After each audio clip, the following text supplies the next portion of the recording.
எல்லாம் வல்ல குருநாதர் கருணையே வடிவமான வாரியார் சுவாமிகள் ஞான சூரியன் போல தோன்றி கையிலே கமண்டலத்தை ஏந்தி கொண்டு மான் தோலை சுருட்டி கொண்டு பாயை எடுத்துக்கொண்டு புகைவண்டியிலே ஒவ்வொரு ரயில் ஸ்டேஷனும் நின்று கொண்டு பழனிக்கும் திருப்பரங்குன்றத்திற்கும் அப்படி சென்று போய் தன்னுடைய நின்று கொண்டே தன்னுடைய கால் வலிக்க முருகப்பெருமானுடைய புகழையும் திருப்புகழையும் கந்தபுராணத்தையும் சொல்லி இந்த உலகம் முழுக்க வாழ வைத்த தமிழை வாழ வைத்த பெருமை வாரியார் சுவாமிகளை தவிர வேற யாருக்கும் கிடையாது. அந்த உரிமை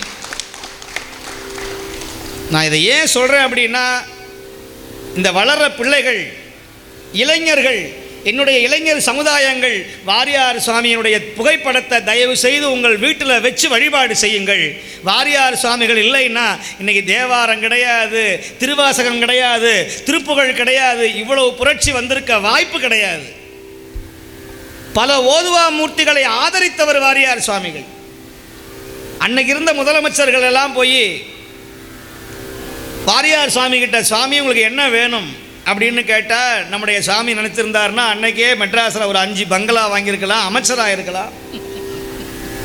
ஆனால் சுவாமி சொன்னார், அப்பா இந்த கிராமங்கள்லாம் ஓதுவா மூர்த்திகள்லாம் சிரமப்படுறாங்கப்பா, அவங்களுக்கெல்லாம் ஒரு கோயிலில் ஒரு பதவியை, ஓதுவா மூர்த்தி பதவியை கொடுத்து அவங்களுக்கு ஒரு நிதியை வழங்கி ஒரு ஊதியத்தை வழங்கி அவர்களுக்கு வாழ்க்கையை செம்மையாக்குங்கள் என்று சொல்லி முதல்ல ஓதுவா மூர்த்தியுடைய வாழ்வாதாரத்தை உயர்த்தியவர் வாரியார் சுவாமிகள்.